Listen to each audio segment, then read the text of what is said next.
Imaginemos por un momento intentar explicar el concepto de autonomía corporal, el consentimiento y los límites físicos, a alguien que todavía cree firmemente que los juguetes cobran vida por la noche, o, bueno, en el ratoncito Pérez. Claro, suena casi como una misión imposible. Exacto. Es que es muy fácil pensar que en la primera infancia no hay espacio para discusiones tan complejas, que primero, hay que enseñar los colores, los números y ya dejar lo demás para cuando crezcan. Sí, aparcarlo para el instituto, casi. Eso es. Pero la gran pregunta es, ¿qué ocurre si saltarse esas lecciones tempranas deja a la infancia completamente vulnerable frente al mundo real?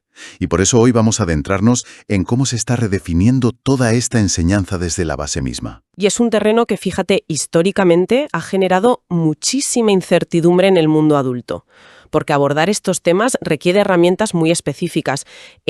No se trata de dar una conferencia teórica a niños de 4 años. Ya, claro, no los vas a sentar con una presentación de diapositivas. Exacto, no funciona así. Se trata de integrar conceptos que son inmensos en su día a día, pero de una manera que puedan procesar y utilizar de forma práctica. Totalmente. Y por eso hoy tenemos sobre la mesa un material que, no es un simple manual teórico, sino una auténtica brújula, una guía de navegación pedagógica. Se trata del documento titulado Yo quiero saber, y vos, nivel inicial. Un texto interesantísimo, la verdad. Muy interesante. Fue elaborado por un equipo integrado por Malena Guayo, Sabrina Castillo, Bárbara Salum Morales y Marcelo Celarrayán. Y fue publicado en Buenos Aires en el año 2022 por el Ministerio de Educación de la Nación de Argentina.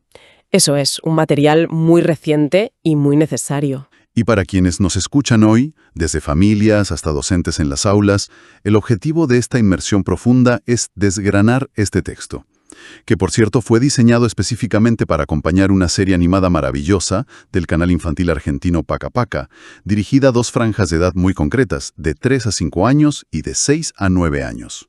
Sí, y el contexto de este documento es fundamental entenderlo. En Argentina existe la Ley Nacional número 26.150 del año 2006, que establece la educación sexual integral. Lo que se conoce comúnmente por sus siglas, la ESI, ¿verdad? Exacto, la ESI. Esta ley la establece como un derecho absoluto de todo el estudiantado. Pero lo que hace este texto de 2022, y esto es clave, es bajar esa ley a la realidad tangible del aula de educación infantil. Claro, la aterriza. Sí, porque no asume que los docentes o las familias ya saben cómo hacerlo por arte de magia. Ofrece un marco de acción muy estructurado. Vale, pues vamos a desglosar esto. Pero quiero plantear una fricción que surge casi de inmediato. Porque, seamos sinceros, cuando la inmensa mayoría de la gente escucha el término educación sexual, la mente se proyecta automáticamente a una clase de instituto. Totalmente, a la clase de biología. Sí, biología, prevención, adolescentes incómodos mirando a la pizarra.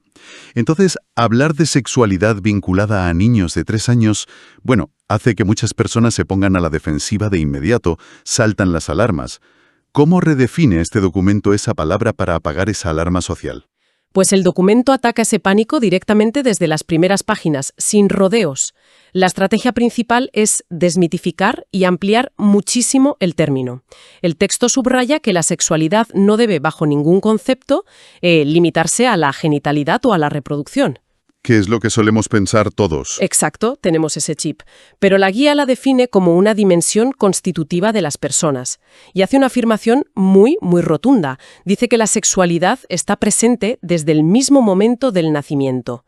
E incluso, y esto llama mucho la atención, el material señala que desde la gestación. Madre mía, tengo que admitir que leer desde la gestación me hizo levantar una ceja.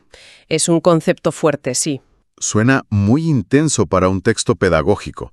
O sea, ¿cómo aterriza un docente esta idea tan abstracta frente a un grupo de niños de 3 o 4 años sin que suene a filosofía pura?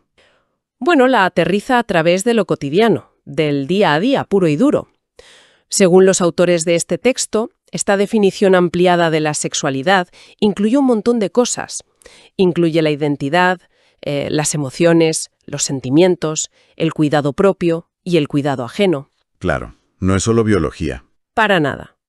Incluye incluso el disfrute y el placer de jugar. O sea, en el nivel inicial, la ESI no es otra cosa que aprender a nombrar correctamente las partes del cuerpo. Es entender que nadie tiene derecho a tocarte si tú no quieres. Ya veo. El aprendizaje que proponen es radicalmente progresivo. Fíjate, lo fascinante aquí es que el Estado, la escuela y las familias tienen una responsabilidad conjunta para enseñar esto paso a paso. Es como, a ver, mucha gente escucha educación sexual y piensa en adolescentes, como decíamos, pero aplicarlo al nivel inicial es como enseñar a alguien el alfabeto antes de pedirle que escriba una novela. Exacto, una metáfora perfecta. Es sentar las bases. Y si seguimos la lógica del desarrollo de cualquier persona, la primera herramienta real con la que un niño interactúa con el mundo no es el lenguaje, no son las palabras, es su propia piel, su cuerpo. Entiendo que la guía toma esto como el gran punto de arranque, ¿no? Como la coordenada número 1 de nuestro mapa, conectando esa educación emocional directamente con el espacio físico del niño. Lo plantea como el territorio fundamental, sí. Al analizar episodios de esta serie animada de Paca Paca, como hay uno que se llama Mi cuerpo, Mi intimidad y otro Yo me cuido, el documento recalca algo verdaderamente vital. Y es que el cuerpo no es una entidad puramente biológica. ¿Ah, no? ¿A qué se refieren exactamente? Pues los autores insisten en que nuestro cuerpo está moldeado constantemente por valoraciones sociales e históricas, es decir, la forma en que entendemos y cuidamos nuestro físico, cómo lo percibimos, cambia enormemente dependiendo de la cultura en la que estemos inmersos. Claro, tiene todo el sentido. Y supongo que esto se traduce en directrices muy claras sobre cómo hablar de esto en clase o en casa, porque el texto hace mucho hincapié en la necesidad de desterrar de una vez por todas los diminutivos inventados o esos nombres supuestamente graciosos para los genitales. Sí, el pajareto, la flor y todas esas cosas. Exacto. Propone llamarlos por su nombre real, vulva, pene, y, lo que me parece más importante, establecer de forma muy clara el concepto de las partes íntimas. Es que ese concepto, el de las partes íntimas, es literalmente la primera línea de defensa de cualquier niño. El material indica que debe enseñarse de forma súper explícita que esas partes solo pueden ser tocadas por ellos mismos, o bueno, por sus cuidadores y profesionales de la salud, pero solo en situaciones muy concretas, como la higiene o una revisión médica. Y siempre, y la guía subraya esto sin excepción, siempre explicándole al niño por qué se está haciendo eso. Vale, pero pensemos un momento en la realidad del día a día, en las dinámicas familiares típicas. Porque es hipercomún ver a un adulto, no sé, en una cena familiar, decirle a un niño que a lo mejor no quiere saludar, decirle algo como, venga, dale un beso a la tía, no seas maleducado. Uy, sí, el pan nuestro de cada día. Si el texto promueve autonomía corporal a ese nivel y enseña que, por ejemplo, en el episodio Yo digo no, el niño tiene el derecho absoluto a negarse, ¿no choca esto frontalmente con lo que muchísimos adultos consideran simple cortesía básica? Choca frontalmente, sí. Y esa es precisamente la intención pedagógica del documento. Ah, es intencionado. Totalmente intencionado. La guía intenta visibilizar que, fíjate, en ese exacto instante en el que obligamos a un niño a dar un beso, porque sí, estamos anulando por completo su autonomía corporal. Le estamos enviando el mensaje subliminal de que su incomodidad física importa menos que, bueno, que las convenciones sociales de los adultos. Madre mía, visto así es muy fuerte. Lo es. Por eso, al asociar la afectividad con el cuidado propio, en capítulos de la serie como A mí me gusta así, se enseña a la infancia a diferenciar las manifestaciones de afecto que les agradan de las que les incomodan o no quieran recibir. Ahora me surge una duda muy razonable, a ver cómo lo plantea la guía. Si empoderamos a un niño de 4 años para que su cuerpo sea su territorio completamente soberano, ¿qué pasa cuando ese mismo niño, un martes de enero, decide que no quiere ponerse el abrigo para salir a la calle? Claro, el típico conflicto mañanero. Exacto. Le decimos simplemente, vale, es tu cuerpo, tú decides, coge una pulmonía. Porque los niños a esa edad, seamos sinceros, no siempre saben qué es lo mejor para su propia salud o seguridad. Y es una distinción crucial, una que el documento no pasa por alto, en absoluto. Porque no se trata de eliminar de golpe el cuidado adulto o la responsabilidad que tenemos, sino de cambiar la forma en la que aplicamos esa autoridad. ¿Cómo? Pues a ver, obligar a poner un abrigo responde a una necesidad real de salud, a una necesidad de supervivencia, y el adulto sigue siendo el garante indiscutible de ese bienestar. Sin embargo, dar un beso a una tía lejana no es una cuestión de supervivencia. Claro. La intención detrás del límite. Eso es. La propuesta es que los adultos aprendan a diferenciar claramente entre establecer un límite por cuidado real y cruzar un límite corporal simplemente por mera costumbre social. Se trata de darle al niño el permiso para sentir y validar esa emoción de no querer hacer algo, incluso si, por cuestiones de salud, la acción final no es negociable, como ponerle el abrigo o darle un jarabe. Ya veo. Y hablando de validar emociones y esos instintos físicos, hay un mecanismo en esta guía que me pareció fascinante, por cómo de repente le da la vuelta a una regla superclásica de nuestra propia infancia. ¿Te refieres al tema de los secretos? Exactamente. Porque siempre, de toda la vida, se ha dicho que los secretos no se cuentan. Es casi la primera regla de la lealtad infantil. Sin embargo, el texto aborda este concepto de los secretos de una forma totalmente distinta, para precisamente prevenir abusos. Es que es una de las herramientas más prácticas y brillantes del documento. La guía sugiere dividir el concepto de secreto en dos categorías, que además son muy visuales y muy fáciles de procesar para un niño pequeño. A ver, cuéntame. Por un lado, te dicen que están los secretos saludables o los secretos divertidos. Vale, como, no sé, preparar una fiesta sorpresa para alguien o esconder un regalo de cumpleaños en el armario, ¿no? Secretos que te generan como una anticipación alegre y siempre terminan en sonrisas. Justamente, esos son los secretos buenos. Pero por otro lado, el texto establece de forma muy seria que existen los secretos incómodos. Los malos. Exacto. Y le enseñan al niño que si un secreto te hace sentir dolor de estómago, si te hace sentir raro, si te pone triste o te confunde, esa es la señal de alerta roja. Qué buena forma de conectarlo con el cuerpo. Sí, es muy físico. El material subraya que ese tipo de secretos jamás, bajo ninguna circunstancia, deben guardarse y que tienen que ser contados inmediatamente a un adulto de confianza. Es básicamente transformar una sensación física que a un niño siempre le cuesta mucho verbalizar en un sistema de alarma interno que pueden comprender perfectamente. Me parece súper útil. Bueno, pues una vez que el niño comprende, gracias a estas primeras coordenadas, dónde terminan las fronteras de su propio cuerpo y cómo identificar qué interacciones son seguras y cuáles no, el siguiente paso natural en su desarrollo es empezar a observar su entorno más cercano. ¿Su círculo de influencia? Exacto. El lugar al que vuelven todos los días, que es su familia. Y aquí es donde la guía da un paso más allá de lo puramente individual para adentrarse de lleno en lo social y en la diversidad. Pasamos a las coordenadas 3 y 4 de nuestro mapa. Sí, y al abordar esto con episodios como un montón de familias, la guía hace algo muy valiente, que es instar a cuestionar esa visión tan rígida de la familia supuestamente normal.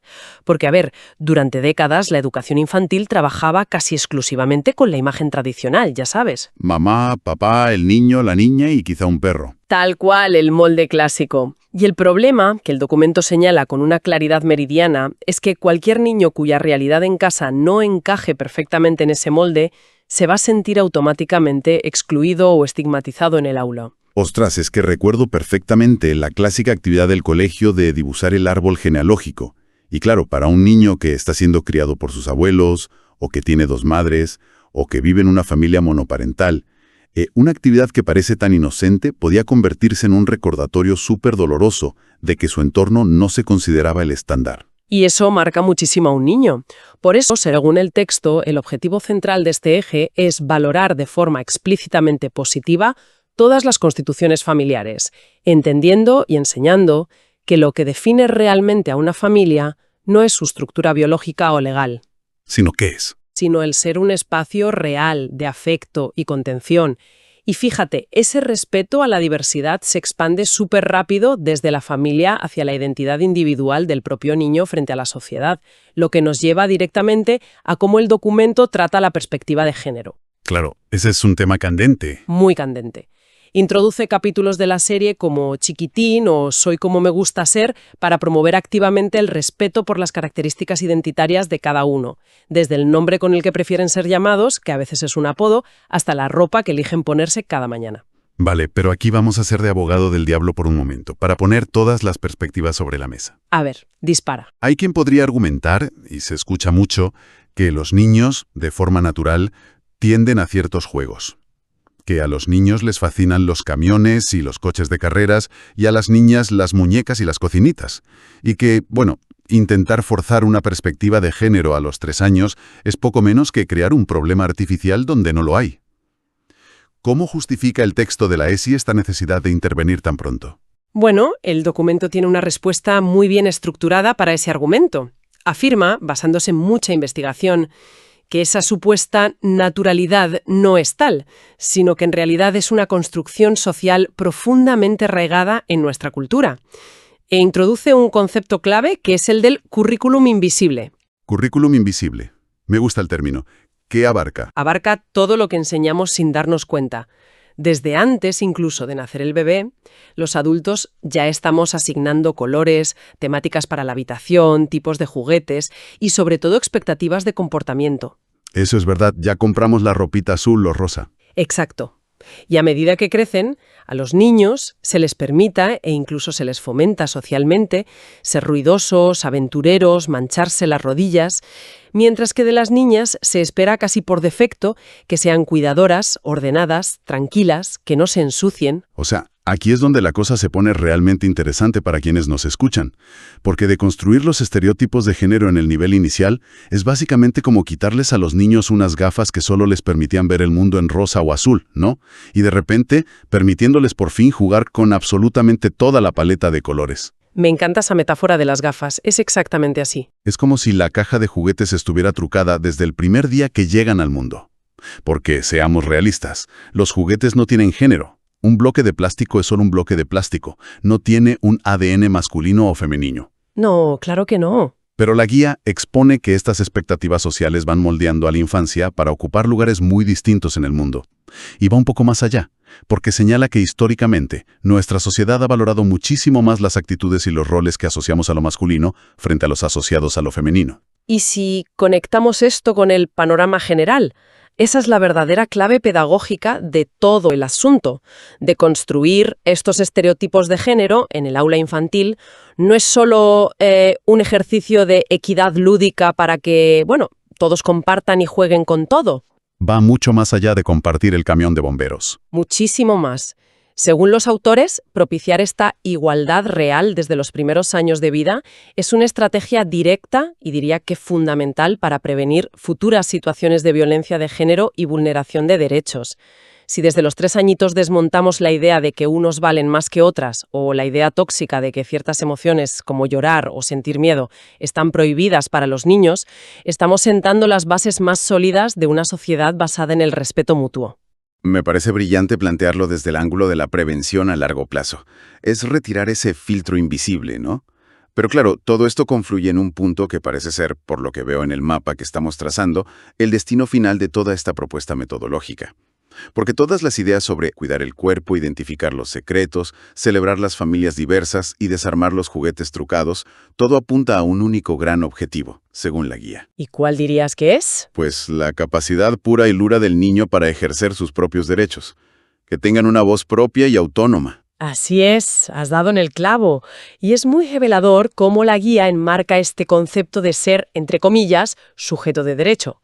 Porque históricamente, y esto lo sabemos todos, a la infancia se la ha visto como una especie de sala de espera gigante. Sí, como si no fueran personas completas todavía. Exacto. Los niños eran vistos como proyectos de adultos a los que había que preparar sin descanso para el futuro, pero cuyo presente importaba un poco menos. Este material rompe radicalmente con eso y enfatiza que la niñez tiene derechos plenos, hoy, ahora mismo, en el tiempo presente. Tienen una capacidad inmensa para participar y esto es algo que a los adultos nos cuesta horrores integrar. Tienen el derecho a ser escuchados activamente cuando expresan sus deseos, sus miedos o sus intereses. Y el medio principal para ejercer esos derechos a esa edad, me imagino, es el juego, porque a menudo en nuestro mundo adulto, tan hiperproductivo y lleno de estrés, tendemos a ver el juego infantil como un simple pasatiempo, algo, no sé, para mantenerlos entretenidos y que no hagan ruido mientras nosotros hacemos las cosas que consideramos importantes. Es un error muy común, pero el texto corrige esa percepción de una manera súper contundente. Apoyándose en episodios de la serie, enmarca el juego no como un mero entretenimiento para pasar la tarde, sino como un derecho inalienable y, de hecho, el principal motor de aprendizaje de un ser humano. ¡Wow! Sí, a través de la dinámica lúdica, los niños exploran roles, construyen su entendimiento sobre la salud y ensayan, literalmente, prácticas de ciudadanía. Aprender a negociar las reglas de un juego, inventado en el patio del colegio, es el primer paso vital para aprender a convivir pacíficamente en sociedad. Fíjate, viendo todo este panorama, llego a una conclusión que casi me parece una trampa maravillosa por parte de los autores. ¿Una trampa? ¿Por qué? Porque este documento, Yo quiero saber, y vos, se presenta oficialmente como una guía didáctica para el nivel inicial, enfocada teóricamente en los niños. Pero en la práctica, leyéndolo a fondo, exige un esfuerzo monumental de adaptación y de reeducación por parte del mundo adulto. Estamos hablando de rediseñar por completo el concepto mismo de lo que entendemos por autoridad.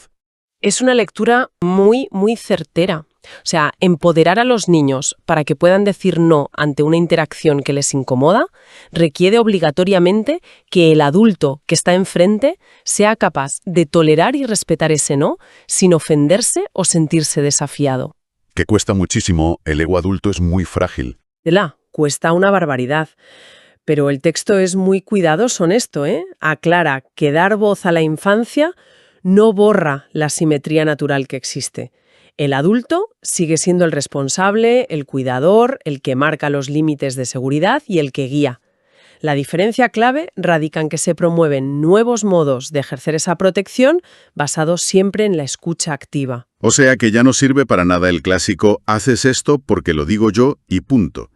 La autoridad real se tiene que ganar desde el respeto y desde la coherencia absoluta, generando entornos que sean verdaderamente seguros para ellos.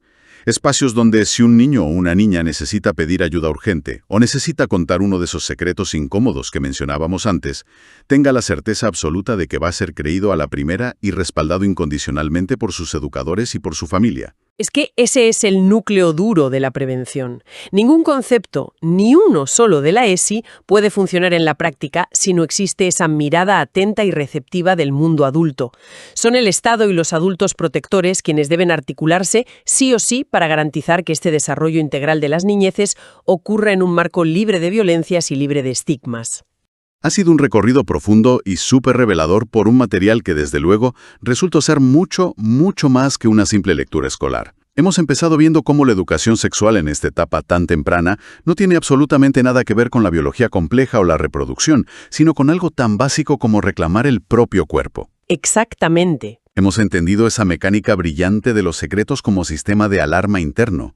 Hemos visto la necesidad urgente de celebrar la diversidad en los hogares para que nadie, ningún niño, se sienta invisible en el aula. Y por supuesto, cómo desmontar de una vez ese currículum oculto de los estereotipos de género en los juguetes y en la ropa.